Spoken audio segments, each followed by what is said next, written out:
Hey there, folks. Welcome to our cozy nook of tales and adventures. Today, like every episode, we're unlocking the doors of imagination to explore new worlds, meet fascinating characters, and experience unique emotions. I promise to take you on an unforgettable journey through the power of words. So, get comfy, grab your favorite drink, snuggle into that perfect spot, and get ready to lose yourself in a new story. Leave the outside world behind for a while and dive with me into the depths of storytelling. If you enjoy our content and want to support the channel, consider hitting that subscribe button and giving the video a thumbs up. Now, without further ado, let's dive into today's story. Twilight cast long shadows across the Valley of Whispers, where ancient willow trees swayed in an ethereal dance with the spirits of the departed. Among the weathered tombstones and crystalline memorial spires that marked the sacred burial grounds of the eldest elven houses, Priestess Selene Moonshadow stood motionless, her silver robes catching the last rays of dying light. Something was wrong with the ancestral spirits tonight. Their usual gentle luminescence had taken on a sickly, corrupted hue. The young priestess watched in horror as a spirit materialized before her. But unlike the peaceful manifestations she had witnessed throughout her training, this one emerged twisted and distorted. The spectral figure wore the noble garments of House Starweaver, yet its eyes blazed with an unnatural crimson fire, and its movements were jerky and unnatural, like a puppet pulled by invisible strings. "Lady Ethereal?" Selene whispered, recognizing the spirit of an elder who had passed into the Eternal Gardens barely a month ago. But when the spirit spoke, its voice was hollow and wrong, filled with a hatred that the kind-hearted lady would never have possessed in life.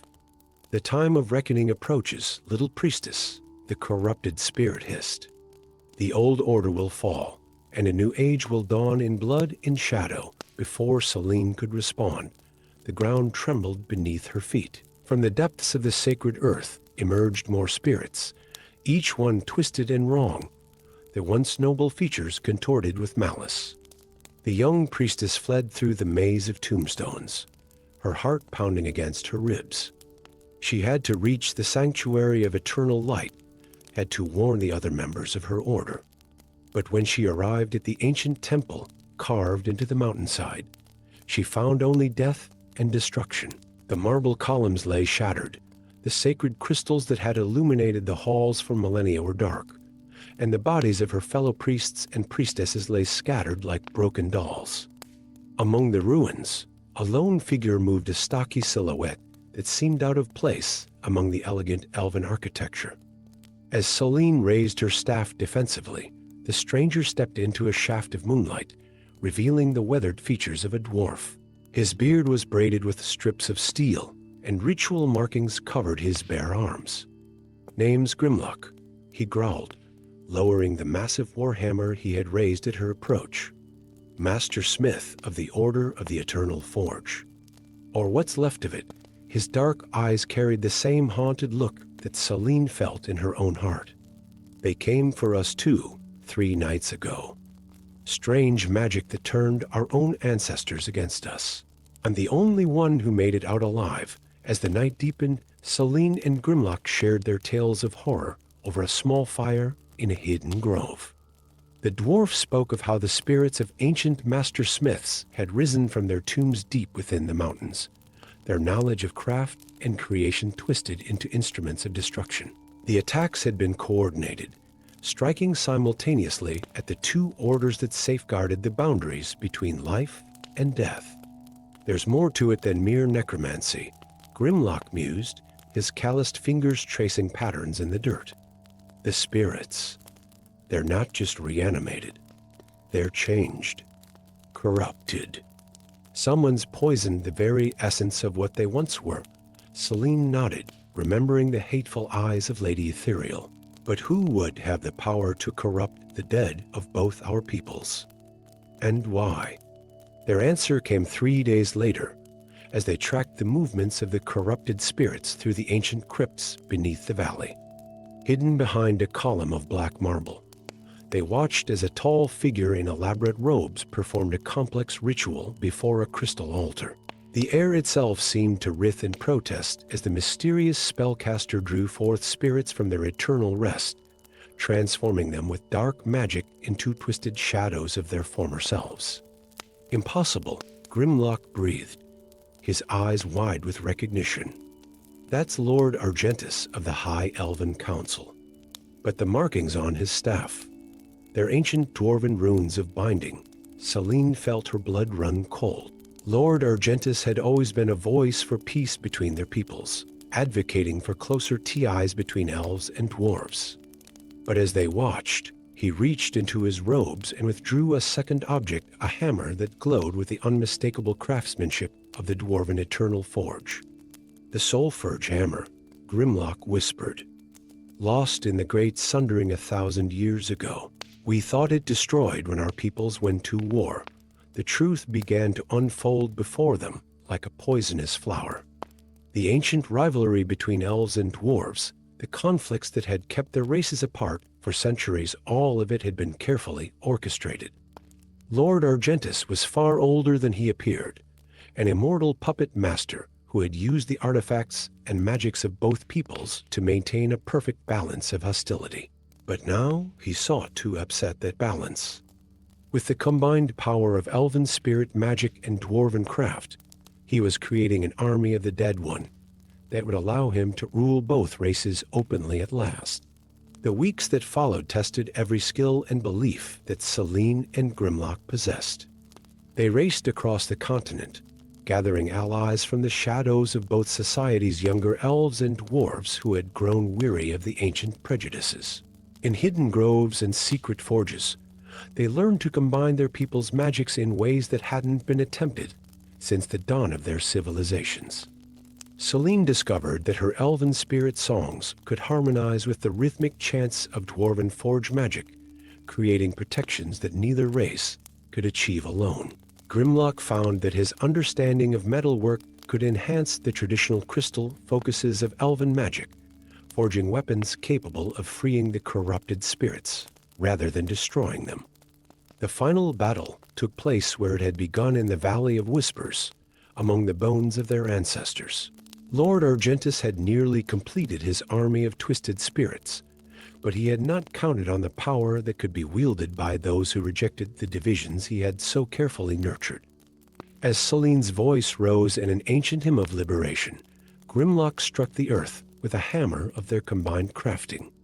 The sound rang out like a bell that had waited millennia to be struck, and the corrupted spirits paused in their advance. In that moment of clarity, the true memories of the dead broke through their corruption, memories of a time before the rivalries, when elf and dwarf had worked together to create wonders. Lord Argentus's cry of rage echoed through the valley as his carefully constructed web of lies unraveled. The spirits of ancient elven kings danced with dwarven master smiths, their combined power tearing apart the dark magic that had bound them. In the end, the immortal puppet master was dragged into the spirit realm by those he had sought to enslave, his physical form crumbling to reveal the twisted shadow he had truly been all along.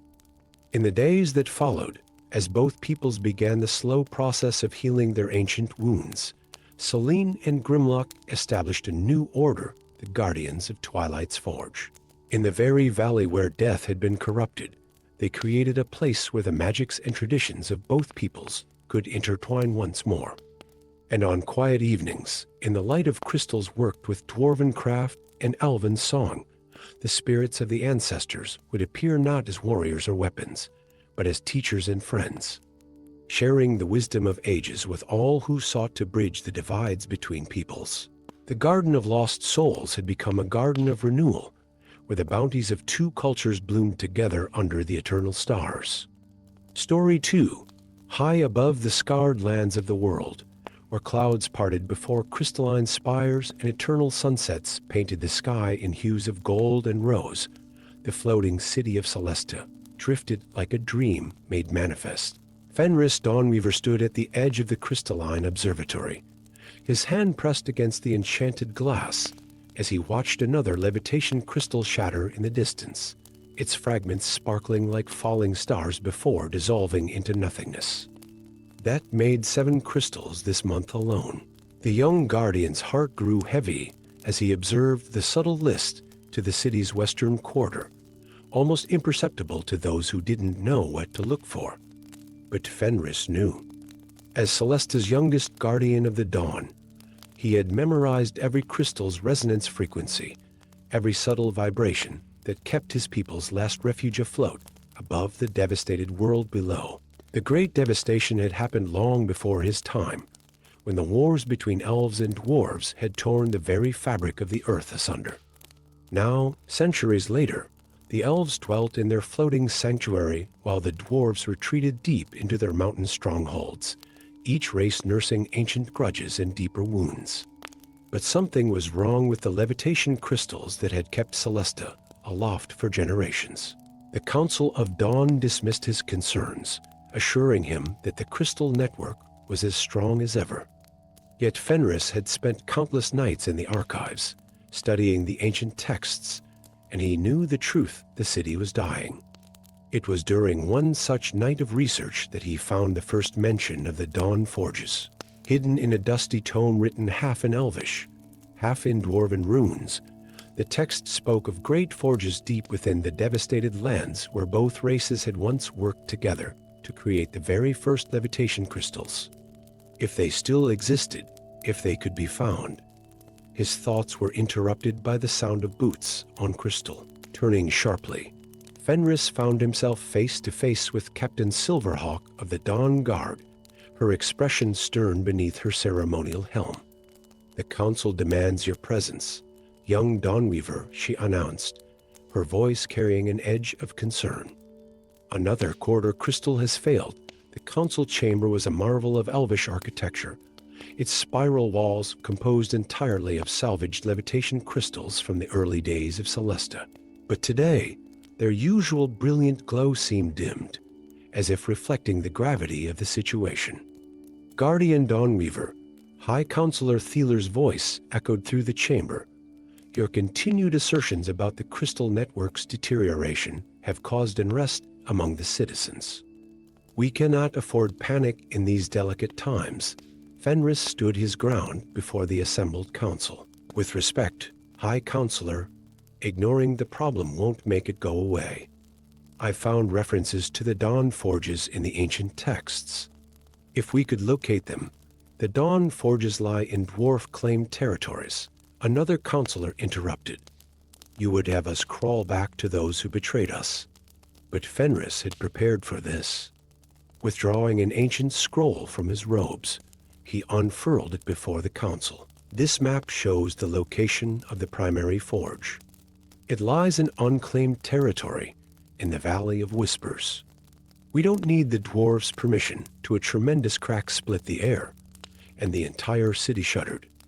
Warning bells began to toll across Celesta as another major crystal failed. This time, even the council couldn't deny the danger as their chamber tilted perceptibly to one side. In the chaos that followed, Fenris found himself granted an expedition by default, not officially sanctioned, but not forbidden either. As he prepared to descend to the surface, a stocky figure emerged from the shadows of the launch platform. "Took them long enough to listen," the figure growled, stepping into the light to reveal the weathered features of a female dwarf. Her dark beard was intricately braided with threads of silver, and her eyes held the wisdom of mountains. "Brunhilde?" Fenris gasped, recognizing the legendary exile who had sought refuge in Celesta years ago. "How did you know about your research?" She smiled grimly. "Because I've been conducting my own. The crystals aren't failing by chance, young guardian. They're being sabotaged by someone who knows exactly how they work." The journey to the surface was perilous, requiring all of Fenris's skill with wind magic to navigate their descent through the devastating storms that perpetually raged between Celesta and the ground. As they traveled through the blighted lands toward the Valley of Whispers, Brunhilde revealed more of what she knew. The original levitation crystals, she explained, had been a joint creation of both races' dwarven craft combined with elven magic. But someone had deliberately altered the historical records, inflaming tensions between their peoples until war became inevitable. The same hand now worked to ensure Celesta's destruction, though to what end remained unclear. The Dawn Forges, when they finally found them, were a breathtaking sight. Hidden within a mountain that had been split open during the Great Devastation, the massive forges still hummed with ancient power. But they were not abandoned as expected. Signs of recent use were everywhere, and in the central forge chamber, they discovered something that changed everything: a workshop filled with deliberately flawed crystal samples, exact matches to the failing crystals in Celesta. It's been the Shadow Council all along, Brunhilde breathed, examining the workbench. A secret faction within both our peoples, working to maintain our separation. They fear what we might become if we ever truly united again. Their discovery came at a price. Agents of the Shadow Council had followed them, and soon the ancient forge chamber echoed with the clash of steel and the crackle of magic. But as Fenris and Brunhilde fought back to back, something extraordinary happened. His elven magic intertwined with her dwarven runecraft, creating defenses neither could have managed alone. In the forge's heart, amid battle and revelation, they found the truth of the levitation crystal's power. It had never been meant to keep their peoples apart, but to unite them. The crystals required both elven and dwarven hands to create, a safeguard built into their very structure by the ancient craftsmen who had foreseen the possibility of division. The battle for Celesta's future raged for 3 days and nights. Word of their discovery spread through both elven and dwarven lands, brought by those who had grown weary of the ancient divisions. As the Shadow Council's agents pressed their attack on the Dawn Forges, something remarkable occurred. Young dwarven craftsmen emerged from hidden tunnels to stand alongside elven mages who had descended from Celesta, all of them drawn by the hope of healing their world's oldest wound. Together, they reactivated the Dawn Forges. New crystals rose into the sky, pure and perfect, their light illuminating the truth that had been hidden for so long. Celesta would not only survive, but could now serve as a bridge between the two peoples, a floating testament to what they could achieve together. Years later, children of both races would gather in the rebuilt Dawn Forges, learning to craft crystals that contained the best of both their heritages. And if one looked closely at the master craftsmen teaching them, they might recognize an elvish guardian and a dwarven exile, their faces weathered, but their eyes bright with the light of dawn.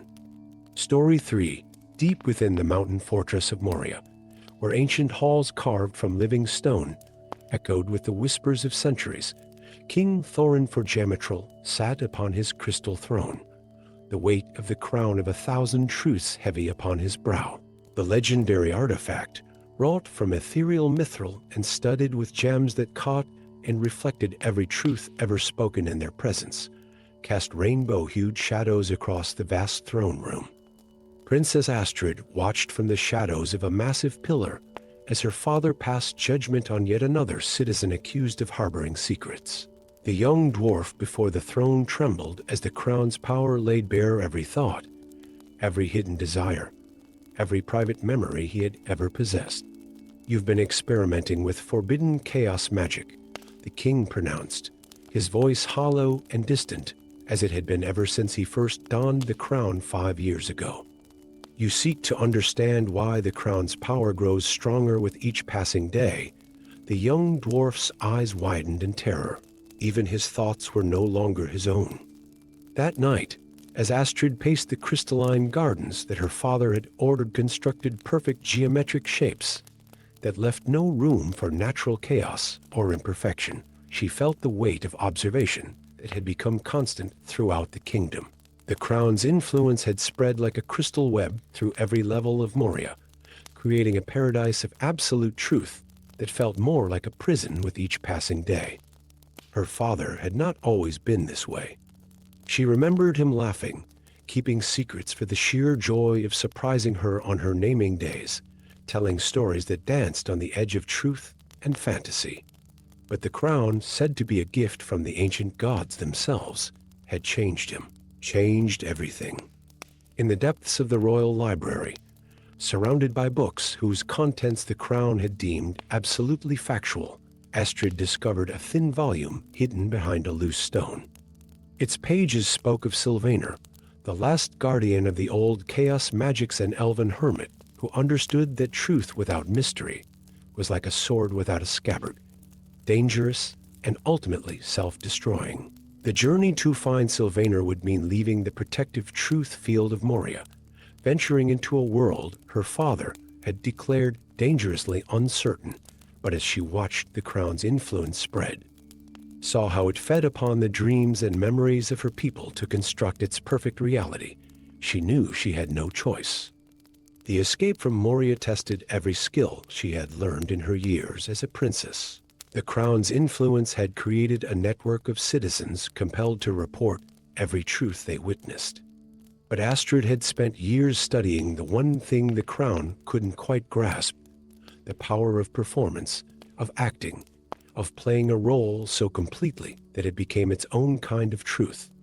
Beyond the mountains, in the wild lands where truth and mystery still danced together in twilight shadows, Astrid tracked rumors of the elven hermit. She found him in a grove where the trees grew in impossible shapes, defying the very geometry that her father's crown now imposed upon their kingdom. Sylvaner was not what she expected. The last guardian of chaos magic was young for an elf, his eyes bright with mischief and wisdom in equal measure. "I've been waiting for you, princess," he said, offering her a cup of tea that changed flavors with each sip. "The crown's power grows stronger, doesn't it? Feeding on the very essence of your people's dreams to create its perfect, truthful world." The revelation struck Astrid like a physical blow. The crown wasn't just revealing truths, it was consuming the vital essence of imagination, creativity, and possibility from her people, using their own life force to construct its rigid reality. "But how can we fight something that makes everything true?" she asked, watching the leaves in Sylvaner's grove shift between autumn and spring colors in defiance of natural law. The elf's smile held secrets within secrets. "Truth without uncertainty is like a story with only one possible ending, dead before it begins. The crown's power comes from denying the essential chaos that makes life worth living. To fight it, we must embrace the beautiful uncertainty of existence." Together, they crafted a plan that defied the very nature of truth itself. Sylvaner taught Astrid the ancient arts of chaos magic, not spells of destruction, but simple tricks that reminded people of the joy of uncertainty. A flower that could be both red and blue, depending on how you looked at it. A song that everyone heard differently, yet loved the same. When they returned to Moria, they found the kingdom transformed. The crown's power had grown exponentially, turning the once great halls into a crystal maze where every thought, every feeling, every moment was catalogued and made absolutely true. The citizens moved like automatons, their dreams and imagination drained to feed the crown's ever-growing appetite for certainty. But Astrid and Sylvaner had brought with them seeds of chaos, simple mysteries and beautiful uncertainties that they planted throughout the kingdom. A child's laugh that couldn't be explained. A story that changed slightly with each telling, yet remained fundamentally true. Small acts of creativity that slipped through the crown's rigid framework of absolute truth. The final confrontation came in the throne room, where King Thorin sat imprisoned by his own pursuit of perfect truth. The crown had grown physical tendrils that wrapped around his head, feeding directly on his thoughts and memories. "Father," Astrid called, her voice carrying the power of a truth freely chosen rather than forcibly revealed. "I bring you a gift, a mystery you cannot solve, a truth you cannot capture." She began to dance, her movements incorporating the chaos magic Sylvaner had taught her. Each step created multiple shadows. Each gesture left echoes of possibility in the air. The crown's power tried to define her dance, to make it one absolute truth, but the very nature of her movement defied certainty. Around her, the citizens of Moria began to remember the joy of secrets kept for joy's sake, of stories told around fires, of dreams that didn't need to be real to be true. The crown's power fluctuated, its absolute grip on reality weakening as imagination and possibility flooded back into the kingdom. In the end, it was not a grand battle that broke the crown's power, but a simple question asked by a father to his daughter: "Do you love me?" A question whose answer was both absolutely true and wonderfully, mysteriously complex. The crown of 1,000 truths shattered, its fragments transforming into butterflies that carried away the rigid certainties it had imposed. In its place, Thorin and Astrid forged a new crown together, one whose gems reflected not just truths, but possibilities, a crown that reminded its wearer that the greatest truth of all is that some things must remain beautifully, wonderfully uncertain. And in the restored halls of Moria, where crystal gardens now grew in beautifully unpredictable patterns, stories were told of how a princess and an elven chaos mage had saved the kingdom not by destroying truth, but by remembering that truth without mystery is like a mountain without valleys, impressive, perhaps, but ultimately lifeless. Story 4. In the heart of the crystal forest, where ancient trees grew from beds of quartz and amethyst sprouted like flowers from the earth, the first crack appeared in the pillar of dawn. The sound echoed through the ethereal woodland like a death knell, causing Lyra Contolus to miss a note in her morning song. The young bard's voice, usually as pure as mountain springs, faltered as she watched a silver fissure spider its way up the crystalline monument. The pillars of eternity had stood for millennia, 5 towering spires of living crystal that maintained the delicate balance between the realms of the living and the dead. Each was said to sing a different note in the eternal symphony that kept the worlds in harmony. But now, that music was becoming discordant. Lyra's mentor, the legendary Archimage Eldred, had taught her the sacred songs that could heal minor imperfections in the pillars. But this crack was different.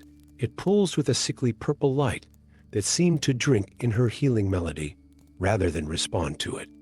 Troubling, isn't it? The deep voice behind her belonged to Karn Stoneshaper, a dwarven runemaster who had arrived at the crystal forest 3 days ago. His weathered hands were stained with crystal dust, and his eyes held the weight of mountains. The same thing is happening to all 5 pillars. The crystal of twilight cracked 2 days ago, and the midnight spire began showing fissures just this morning, before Lyra could respond. A keening wail echoed through the forest. Through the crystalline trees, they watched in horror as ghostly figures began to materialize, spirits of the dead, but not the peaceful ancestral guardians that sometimes walk these woods. These spirits were twisted, angry, their forms distorted as if they had been forced through a broken mirror. The barrier between worlds weakens. Karn growled, his hands already tracing glowing runes in the air. "We need to reach your mentor." If anyone knows why this is happening, but when they arrived at Eldred's crystal tower, they found only emptiness. The Archimage's chambers, usually humming with magical energy, were silent. Only his journals remained, scattered across his study, as if he had left in great haste or been taken. As Lyra picked up one of the journals, a loose page fell to the floor. The handwriting was shaky, unlike her mentor's usual precise script. The power fades faster now. Must draw more. The pillars resist, but I cannot stop. Not when I'm so close to understanding the secrets of eternal life. By the ancient stones, Karn breathed, reading over her shoulder. "Your mentor, he's been draining the pillar's power?" The revelation struck Lyra like a physical blow. Eldred, who had taught her to honor and protect the pillars, had been secretly feeding on their power. Each song she had learned from him, each melody she had thought was meant to heal, had actually been helping him channel more energy from the ancient monuments. As if summoned by their discovery, the air grew thick with spectral forms. Among them, Lyra recognized faces, mages and scholars who had visited Eldred over the years, each one now a twisted spirit trapped between worlds. Her mentor hadn't just been draining the pillars. He had been experimenting on people, trying to unlock the secrets of immortality through increasingly desperate means. "We have to stop him," Lyra whispered, her voice carrying the first notes of a battle song. But I don't understand how the pillar's magic truly works. My song's everything he taught me, it's all been tainted by his deception. Karn's eyes gleamed with ancient knowledge. Perhaps that's why our paths have crossed. My people have studied the crystal runes that formed the pillar's foundation since they were first raised. But we could never understand the songs that powered them.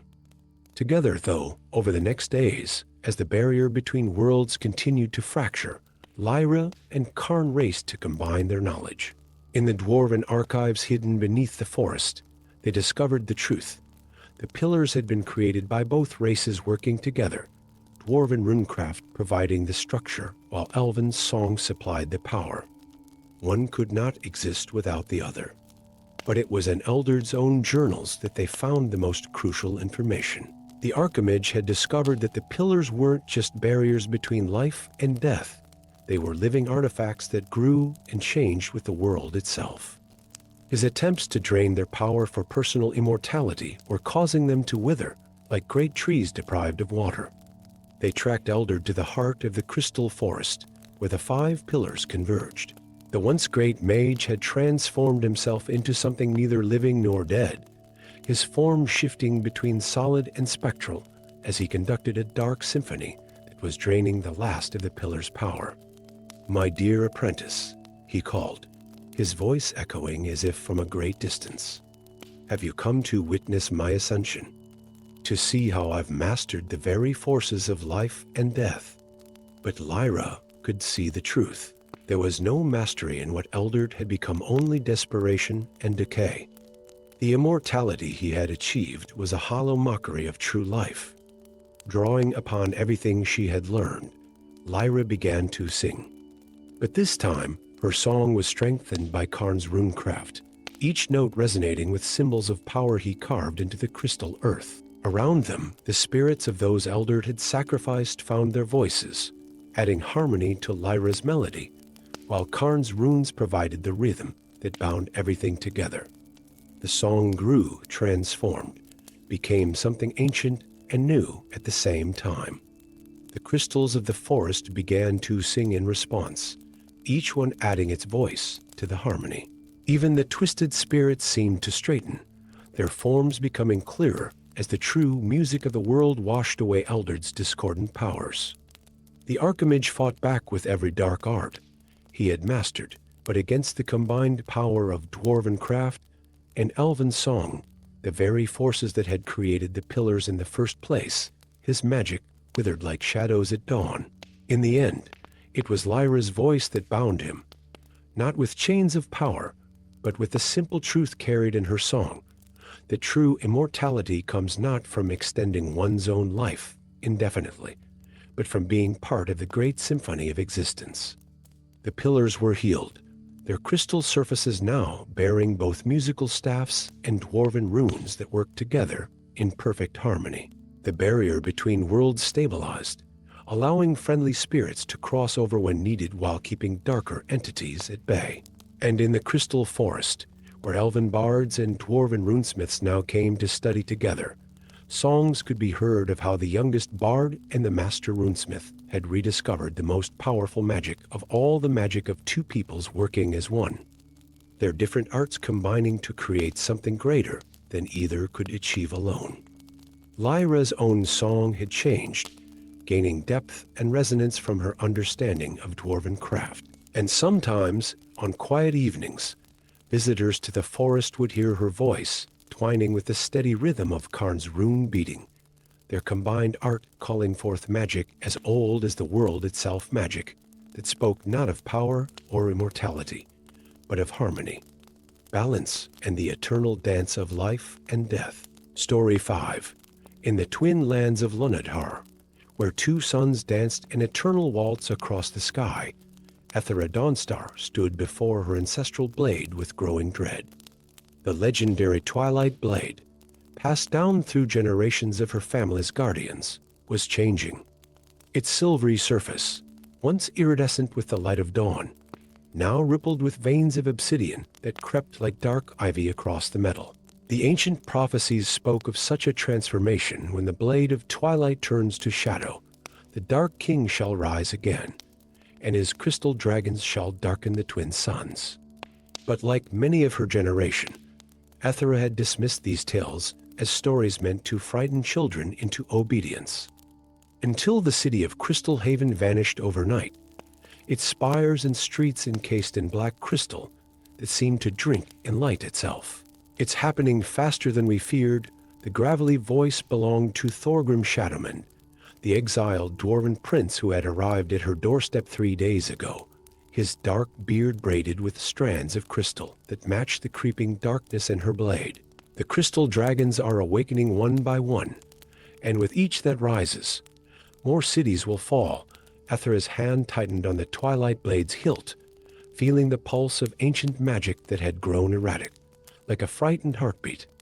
The Council of Dawn claims these are merely isolated incidents, natural formations of crystal, nothing more.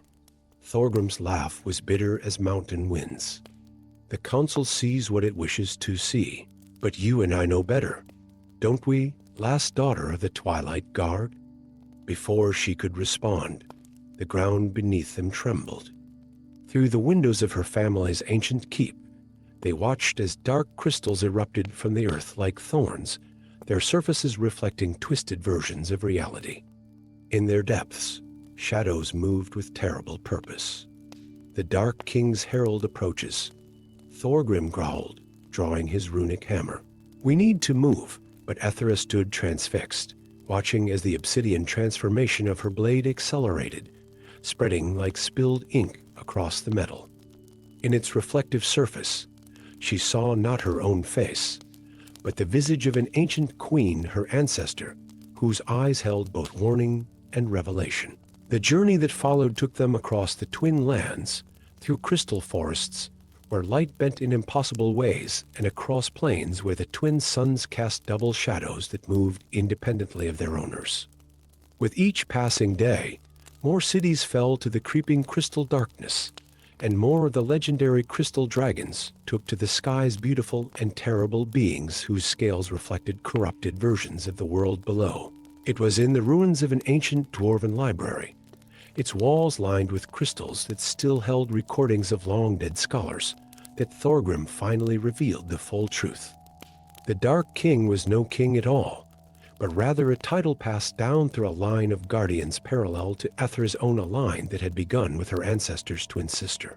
"The twin suns above reflect the twin powers below," Thorgrim explained, his fingers tracing ancient runes that glowed with inner fire. "Light and shadow, creation and destruction, eternally balanced. But someone has disrupted that balance, turning the crystal dragons from guardians of harmony into agents of darkness." The revelation struck Ethera like a physical blow. The twilight blade wasn't being corrupted, it was trying to restore balance. The obsidian transformation wasn't a sign of darkness taking over, but rather the blade's attempt to combine light and shadow as they were always meant to be.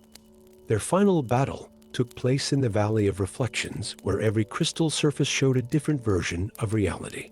The being they had thought was the Dark King revealed itself as a collector of light, a creature that had imprisoned one aspect of the world's duality in an attempt to create perfect radiance. As crystal dragons wheeled overhead, their scales now a chaotic mixture of light and shadow, Ethera raised the fully transformed twilight blade. The weapon was no longer silver or obsidian, but something in between, a metal that contained both light and darkness in perfect harmony. "You cannot stop what must be," the false Dark King declared, its form blazing with stolen light. "A world of pure radiance, without the taint of shadow, isn't that what all beings truly desire?" "You understand nothing of true desire," Ethera responded, her voice carrying the weight of generations. "Without shadow, light has no meaning. Without darkness, there can be no dawn." The battle that followed was fought not just with blade and magic, but with truth itself. Each clash of weapons released bursts of pure light and shadow that restored balance to the corrupted crystals around them. The crystal dragons, sensing the return of harmony, began to change, their scales no longer reflecting single aspects, but the whole of reality. In the end, it was not the twilight blade that struck the final blow, but rather the combined power of Aethera's inherited light and Thorgrim's embraced shadow. The false Dark King's perfect radiance shattered, releasing the imprisoned darkness back into the world. As it spread across the land, it did not bring destruction but restoration, for only in the balance of light and shadow could the world truly thrive. The crystal dragons, restored to their true purpose, became guardians of this balance. Their scales now shifted constantly between light and shadow, reflecting the natural harmony of the twin lands. Cities emerged from their crystal prisons, transformed but not destroyed, their new structures incorporating both radiance and darkness in beautiful patterns that celebrated the duality of existence. The Twilight Blade, now a symphony of light and shadow, became a symbol not of combat but of harmony. In its surface, one could see both the bright and dark aspects of any truth, reminding all who gazed upon it that greatness lies not in the elimination of darkness, but in the eternal dance between light and shadow.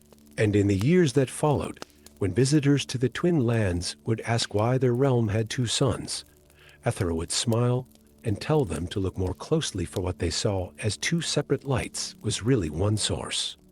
Split and reflected through the greatest crystal of all, the sky itself, teaching eternally the lesson that even the most fundamental divisions might be illusions, waiting for someone brave enough to see the unity within the apparent duality. Story 6. The ancient stones of the Moonspire Temple gleamed with an otherworldly light as three moons slowly aligned in the star-strewn sky above. Lunaris stood at the highest balcony, her silver robes rippling in the cool night breeze, her emerald eyes fixed upon the celestial dance that hadn't been witnessed in 1,000 years. The elven priestess could feel it in her bones, the weakening of the ancient seals that kept the shadow veil contained. With each passing moment, as the moons drew closer to perfect alignment, threads of dark magic seeped through invisible barriers, tainting the air with whispers of ancient horrors. In the chamber below, the circle of moonkeepers chanted in the old tongue, their voices rising and falling like waves against the shore. But Lunaris knew their efforts were futile. The prophecy spoken by the first seers was unfolding. When three become one in the midnight sky, shadow and light shall intertwine, miles away, deep within the Ironheart fortress carved into the heart of the Thunderpeak Mountains. Drugan Ironheart gripped the hilt of Starforge, the last weapon ever crafted from celestial metal. The legendary dwarf warrior had spent decades protecting this sacred blade, knowing one day it would serve a greater purpose. Tonight, as he watched the three moons align through the fortress's crystal dome, that purpose revealed itself in the most unexpected way. A surge of ancient magic rippled through the land, and in that instant, two souls separated by leagues of forests and mountains were bound together by forces beyond their comprehension. Lunaris gasped as foreign sensations flooded her consciousness, the weight of steel armor, the rough texture of a battle-worn hand gripping a sword hilt. Miles away, Drugan stumbled as his senses were overwhelmed by the scent of moonflowers and the feeling of silk robes against skin that wasn't his own. The binding was done, and with it, the first seal of the shadow veil cracked. Strange creatures began emerging from the deepening shadows across the realm. Villages reported sightings of shadow wolves with eyes of purple flame, while ancient trees whispered warnings of darker things stirring in the depths of forgotten places. The binding between Lunaris and Drugan drew them inexorably toward each other, each step bringing them closer to a destiny neither had chosen. Their first meeting occurred in the neutral grounds of the Twilight Grove, where ancient treaties between elves and dwarves had once been signed. Lunaris arrived first, her silver hair catching the moonlight, her steps light despite the weight of responsibility she carried. Drugan emerged from the shadows soon after, Starforge gleaming on his back, his auburn beard braided with runes of protection. "So, priestess," he growled, though there was more curiosity than hostility in his voice. It seems the old magics have a sense of humor. Binding an elf and a dwarf together, the ancient powers care little for our people's prejudices. Master Ironheart Lunaris replied, feeling the strange echo of her own words in his mind. What matters now is understanding why. Their answer came in the form of an attack. Shadow wraiths, creatures of darkness and malice, burst from the tree line. Acting on instinct born from their shared consciousness, Lunaris and Drugan moved as one. Her moon-blessed magic amplified the celestial power of Starforge as Drugan wielded it, while his centuries of combat experience guided her defensive spells. Together, they were more than the sum of their parts. As they traveled across the realm, investigating the weakening seals and fighting the emerging darkness, their bond grew stronger. They shared not just thoughts and sensations, but memories, fears, and hopes. Lunaris experienced Drugan's pride in his craft and his secret longing for adventure beyond his fortress walls. Drugan felt Lunaris's dedication to her sacred duties and her quiet rebellion against the rigid traditions of her order. Their journey led them to discover a truth that had been hidden for centuries. The Shadow Veil was not merely a prison for dark creatures, but a vault containing a power that both elves and dwarves once shared. A group of manipulators calling themselves the Twilight Council had orchestrated the weakening of the seals, believing this power was their rightful inheritance. The Council's agents were everywhere in the elven courts, the dwarven holds, and even among the moonkeepers. They had spent centuries planning this moment, waiting for the triple moon convergence to claim what they believed was rightfully theirs. As the final moon alignment approached, Lunaris and Drugan faced their greatest challenge. The Twilight Council had gathered at the heart of the Shadow Veil, preparing to harness its power. The bond between the unlikely pair had grown so strong that they moved and thought as one, their combined powers far greater than anything the Council had anticipated. In the final battle, as shadow wraiths swirled and ancient magic crackled through the air, Lunaris and Drugan made a discovery that would change their realm forever. The power within the Shadow Veil wasn't meant to be claimed or controlled. It was the very force that had once united elves and dwarves, a power born of harmony between different peoples and different magics. Their bond wasn't just a tool to fight the darkness. It was a reminder of what their peoples had lost and could find again. As Starforge blazed with combined elven and dwarven magic, as Lunaris's spells took on the strength and resilience of the mountains, they realized the true meaning of the ancient prophecy.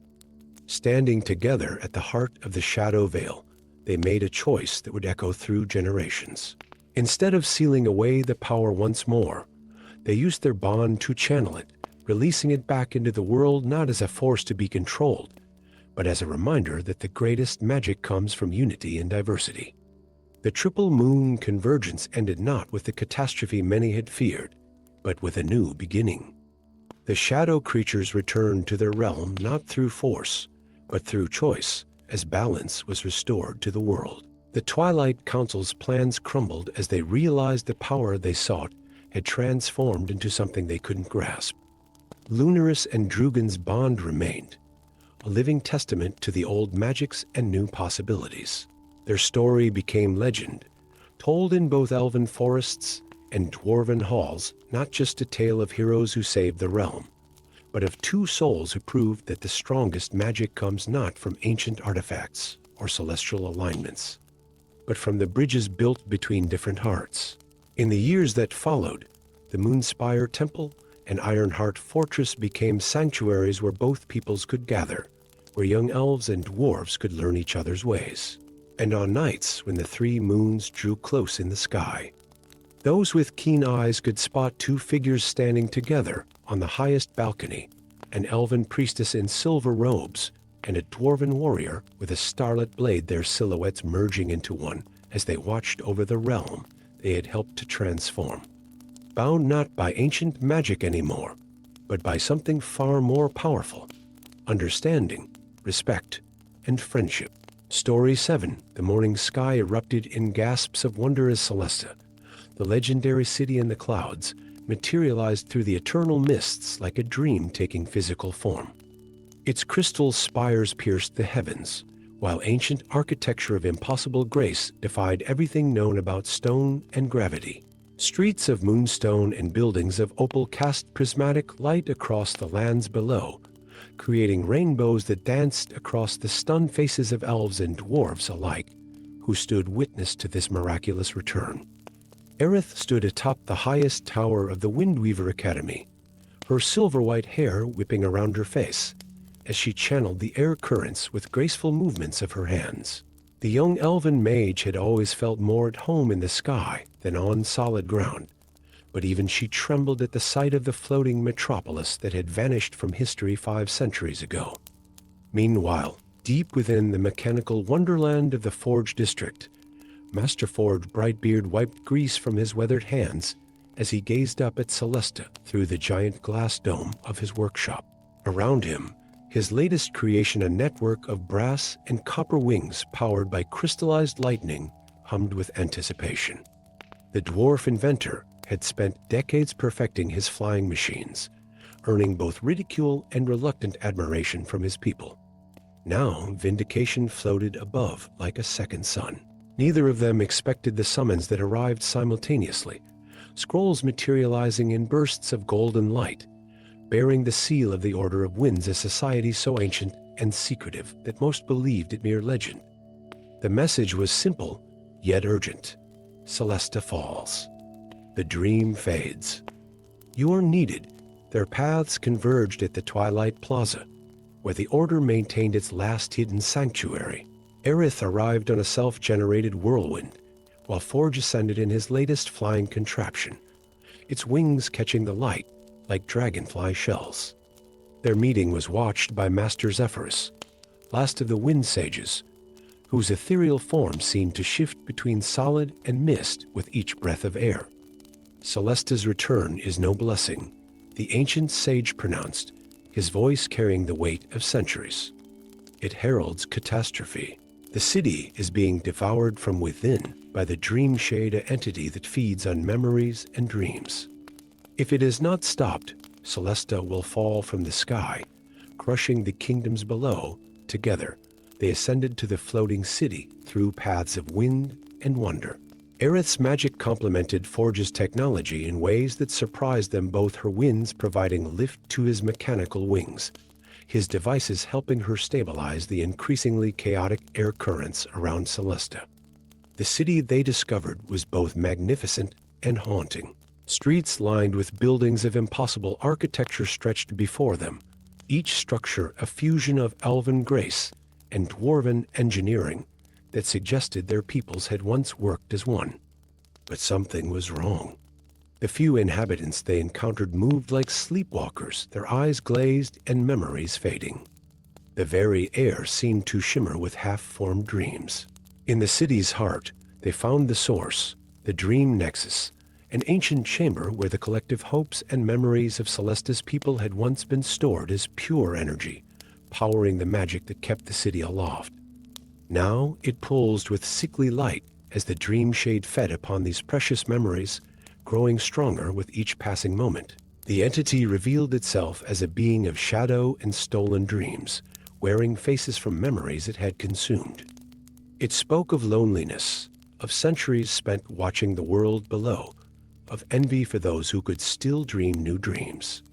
In its twisted way, it believed it was saving Celesta's memories by absorbing them, preserving them forever within itself. Aerith and Forge discovered a terrible truth. Celesta had not vanished by accident. The city's rulers had hidden it away when they foresaw the coming of the Dream Shade, hoping that time would weaken the entity. Instead, isolation had only made it stronger, more desperate for the dreams and memories it craved. The unlikely pair realized they faced an impossible choice. The Dream Shade had become too intertwined with Celesta's ancient magic. Destroying it would cause the city to fall, while leaving it would result in a slower but equally devastating fate, as the entity grew strong enough to extend its reach to the lands below. In their darkest moment, Forge noticed something about the dream nexus's construction patterns in its architecture that reminded him of his own inventions. Meanwhile, Aerith sensed familiar rhythms in the flowing energy, like the wind currents she had studied all her life. Together, they understood. Celesta had been built by their peoples working as one, and only together could they save it. What followed was a dance of magic and machine, of wind and gear. Forge's mechanical expertise helped him reconfigure the dream nexus, while Aerith's command of the winds allowed her to redirect its energies. They didn't try to destroy the dream shade instead, they transformed it, using their combined knowledge to create a new kind of dream engine that could generate fresh memories and hopes instead of merely consuming old ones. The entity fought them, unleashing nightmares and lost memories as weapons. But with each assault, they learned more about Celesta's past, how it had once been a place where elves and dwarves shared knowledge freely, where magic and technology weren't seen as opposing forces, but as different expressions of the same creative spirit. In the final moment, as Forge's machines harmonized with Aerith's wind magic, the Dream Shade faced a choice of its own: continue fighting and risk destroying the very memories it sought to preserve, or become part of something new. In the end, the entity that fed on dreams chose to become part of a new dream itself. Celesta transformed. While it remained a city in the clouds, it was no longer a remnant of the past, but a bridge to the future. The Dream Nexus, redesigned by Forge and empowered by Aerith's magic, became a place where new memories could be created alongside the old, where dreams could be shared instead of consumed. The city's inhabitants awakened from their dreamlike state, and with them came centuries of knowledge thought lost. Celesta became a center of learning once more, where elves and dwarves could rediscover their shared heritage and forge new bonds of understanding. Aerith and Forge were honored as the city's saviors, but they knew their work was just beginning. Together, they established a new order dedicated to maintaining the balance between old dreams and new, between magic and machine, between the wisdom of the past and the possibilities of the future.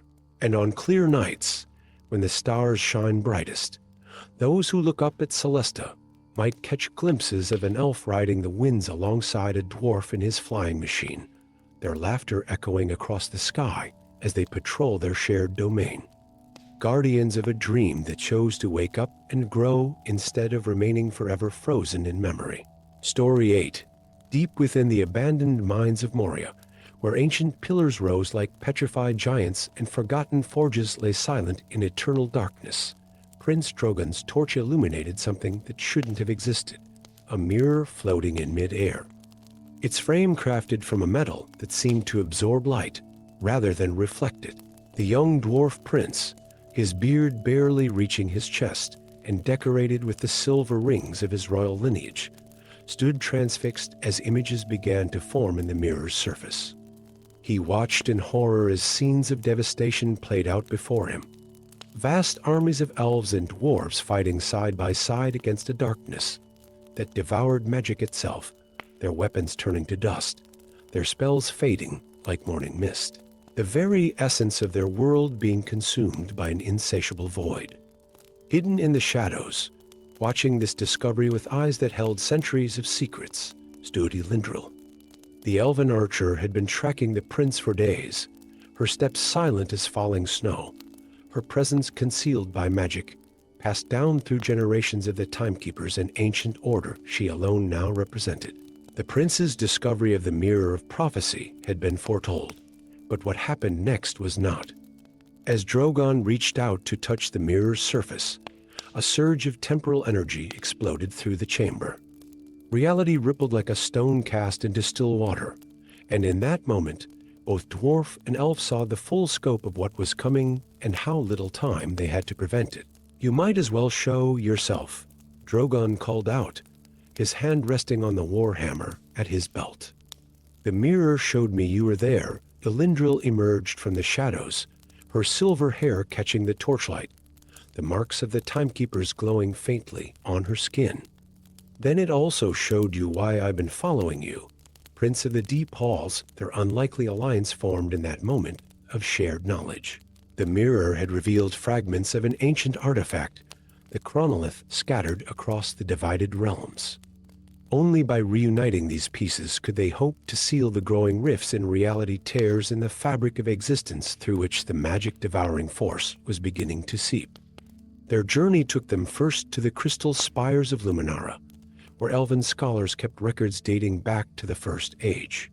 Here, they discovered the terrible truth about magic's origin in their world. It was not a natural force, as both their peoples had believed, but energy that had leaked through from another realm, and now that realm wanted it back.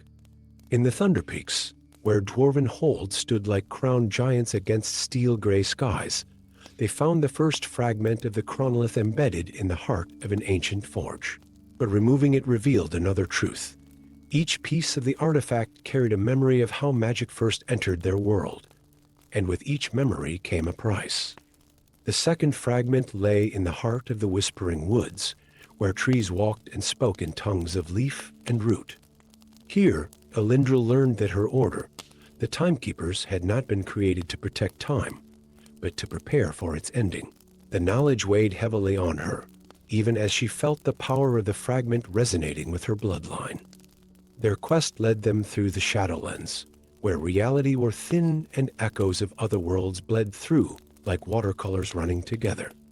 In the ruins of an ancient temple, they found the third fragment, but its recovery triggered a cascade of temporal distortions.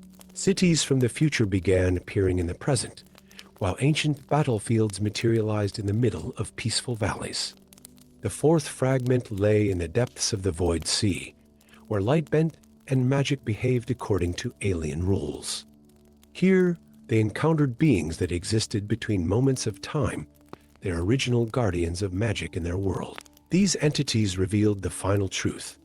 Magic had not leaked into their world by accident, but had been deliberately hidden there, protected from the consuming darkness that had devoured countless other realms. As they gathered the fragments, the bond between Drogon and Elindril deepened. The prince came to respect the ancient knowledge the elf carried, while she learned to value the practical wisdom of dwarven craft. Together, they began to understand that the division between their peoples had been orchestrated, a deliberate weakening of their world's defenses. The final fragment lay in the most obvious and impossible location, the royal treasury of Moria, where their journey had begun. But reaching it required them to navigate time itself, as the treasury existed in a moment that had been sealed away centuries ago.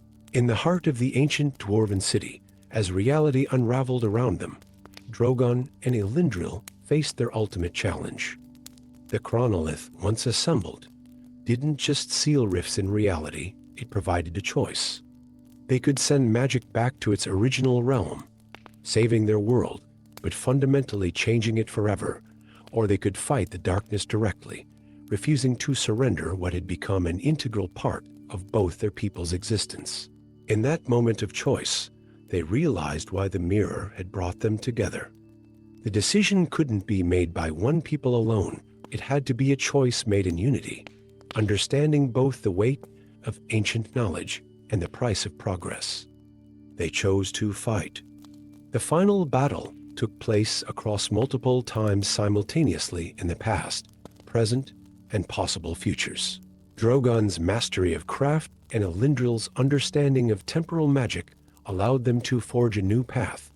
Instead of returning magic to its source or fighting a war they couldn't win, they found a way to integrate their world's magic so completely with its fundamental nature that it could never be separated or stolen. The price was high. The chronolith shattered, its fragments becoming anchors that would forever maintain the new magical matrix they had created. The mirror of prophecy went dark, its purpose fulfilled. But the rewards were greater. The divisions between elf and dwarf, between past and future, between magic and craft, began to heal. Years later, young dwarves and elves would gather in the restored halls of Moria, where a simple hammer and bow hung crossed above a darkened mirror.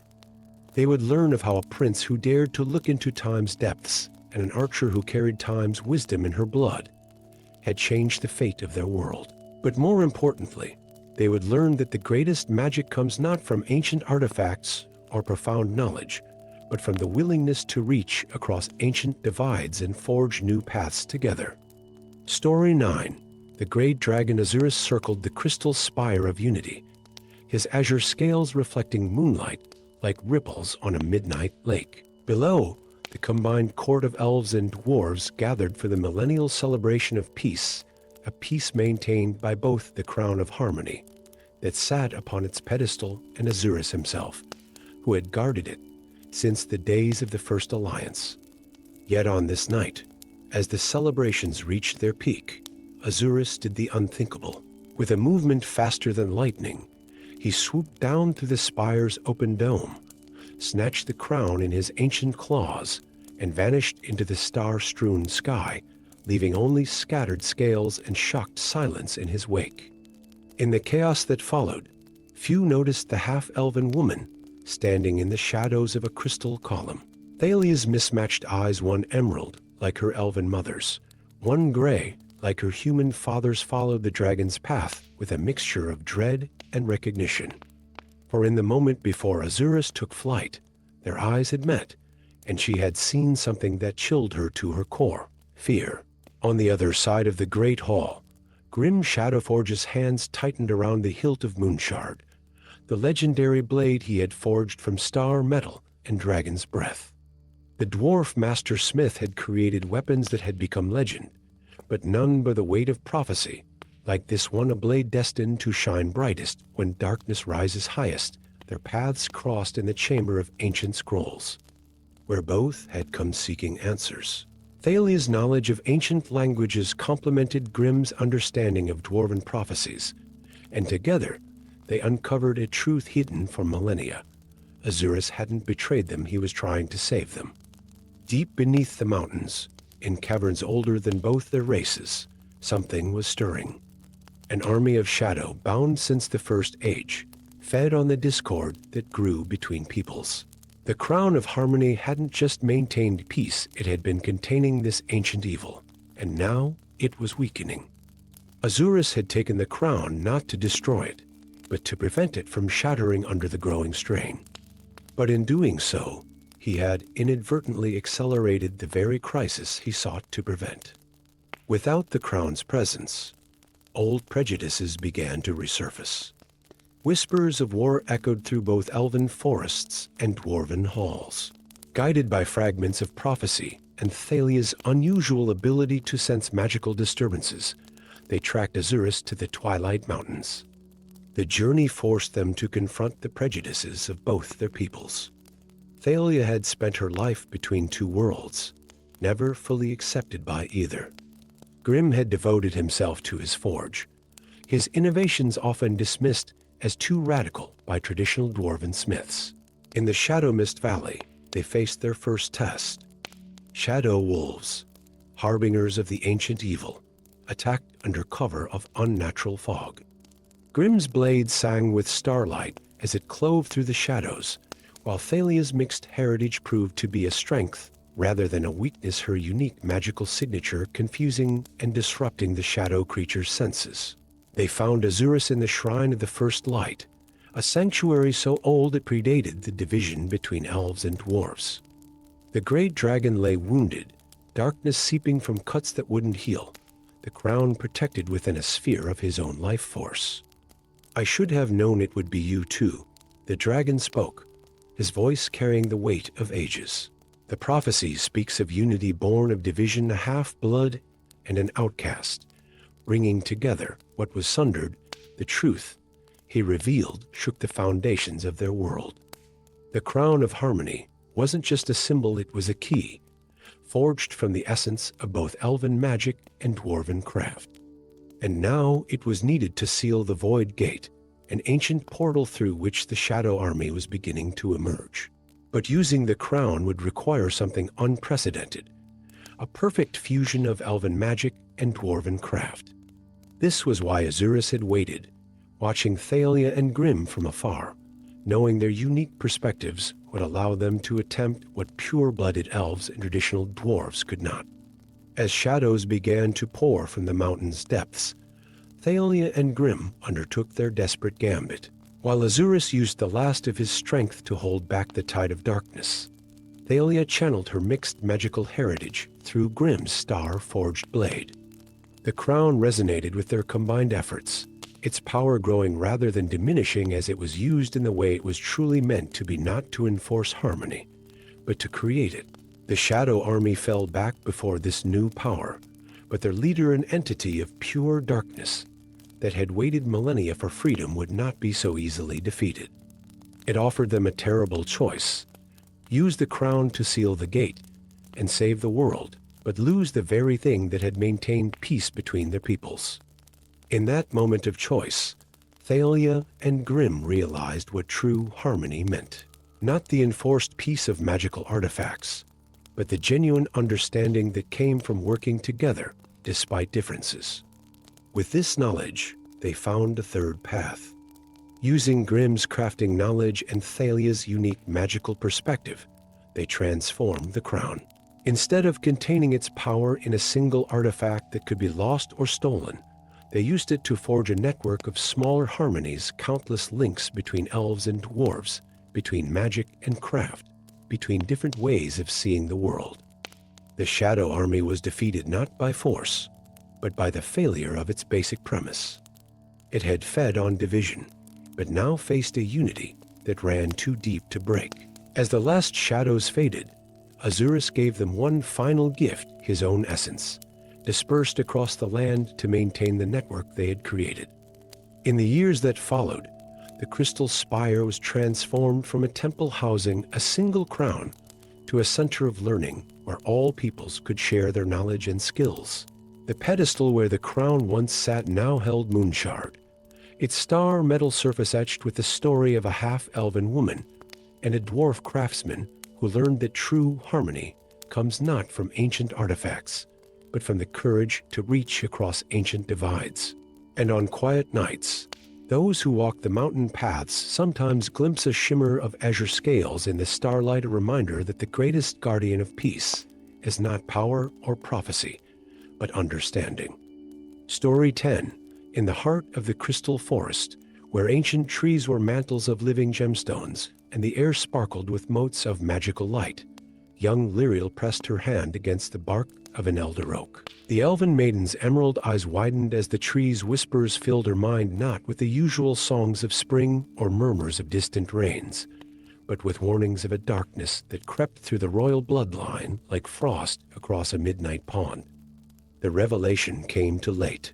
Already, in the marble halls of the Moonspire Palace, courtiers watched in horror as the first signs appeared. Prince Silvermane's fingers had begun to crystallize, transforming into pure, flawless quartz. The curse that the tree spirits had feared was no longer a distant threat, but a present reality. Deep in the catacombs beneath the Ironfoot Mountains, Thorgr studied the ancient runes carved into his forge's walls. The exiled dwarf master had spent decades decoding these forgotten symbols, knowing they held secrets that his people had deemed too dangerous to preserve. Now, as he traced the patterns with calloused fingers, he understood why they spoke of a magic that blurred the line between creation and destruction, between life and eternal, crystalline stasis. Fate drew Lyriel to his door on a storm-racked night. Lightning illuminated her rain-soaked form as she stood in his doorway, clutching a manuscript stolen from the restricted section of the royal library. "The trees speak of you," she said, her voice carrying both authority and desperation. "They say you know the secrets of the ancient forge." Thorgr's laugh was as rough as the stone walls around them. And what would an elf of the Crystal Court want with dwarven forge magic? But even as he spoke, his eyes fixed on the manuscript, she carried its cover bore the same runes as his forge. Their unlikely alliance was formed in that moment, though neither trusted the other fully. Lyriel revealed what the trees had shown her. The crystal curse was no natural phenomenon, but an ancient spell reawakened. The regent queen, who had ruled since the mysterious disappearance of Lyriel's parents, was not who she claimed to be. Within her flowed the blood of Morith, a sorcerer from the Age of Shadows who had once attempted to transform the entire realm into an eternal crystal garden. The cure, if one existed, lay in the union of three elemental gems: the flame heart from the volcanic forges of the dwarves, the tear of the sky from the highest peaks where wind spirits danced, and the root of ages from the deepest grove where the first trees still grew. But acquiring these gems meant crossing boundaries that had separated their peoples for centuries. The Council of Magus, led by the Regent Queen's most trusted advisors, moved to stop them. They claimed that seeking the gems would upset the delicate balance between the races, that it was better to contain the curse within the palace walls. But Lyriel had heard the tree's warnings. The crystallization was spreading beyond the royal family, seeping into the very roots of the forest. Their journey took them first to the blazing halls, where Thorgr had to face those who had exiled him. His crime, they learned, had been experimenting with combining elvish nature magic with dwarven forgecraft, exactly the knowledge they now needed. The flame heart was guarded by his former apprentice, now a master smith, who forced Thorgr to confront the consequences of his past ambitions. In the Windspire Mountains, they faced the air spirits who demanded proof of worth not through combat or craft, but through understanding. Here, Lyriel's gift revealed its true power. She could hear not just the voices of trees, but the songs of all natural things.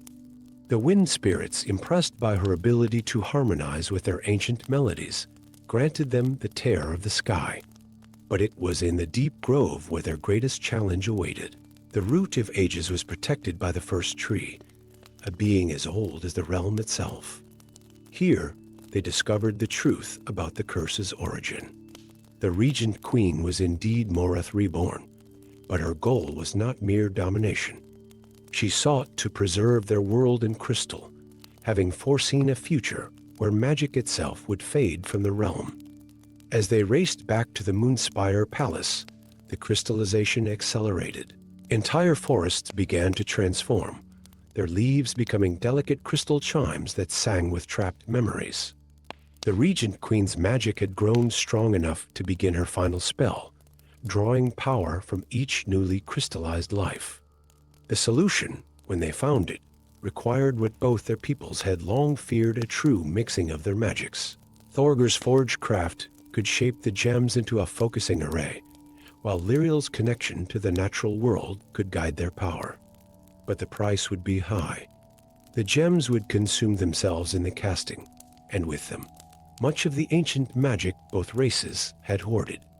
In the palace's grand hall, now a gallery of crystal statues, they confronted the Regent Queen. She offered them a place in her preserved world, promising eternal beauty and peace. But Lyriel had learned from the trees that true beauty lay in growth and change, while Thorgr had discovered that the greatest creations came from transformation, rather than preservation. Their combined magic shattered the crystal curse, but not in the way either had expected. Instead of simply reversing the transformation, it revealed the crystallized forms as cocoons of change. Those affected emerged transformed, bearing marks of both crystal and flesh, a living testament to the truth that preservation and change could coexist. The Regent Queen's final spell, meant to freeze the world in eternal crystal, instead became a bridge between the races. The remaining magic, rather than fading, transformed into something new: a shared power that responded to both elvish songs and dwarven runes. Years later, young elves and dwarves would gather in the renamed Crystal Heart Academy, where Lyriel and Thorgr taught their unified crafts. The Grand Hall, once a testament to stagnant preservation, now housed a garden where crystal flowers bloomed alongside living ones, and the air hummed with both forge songs and tree whispers. And in the highest tower, 3 empty gem settings and an ancient crown served as a reminder that the greatest magic comes not from preserving the past, but from growing towards a shared future.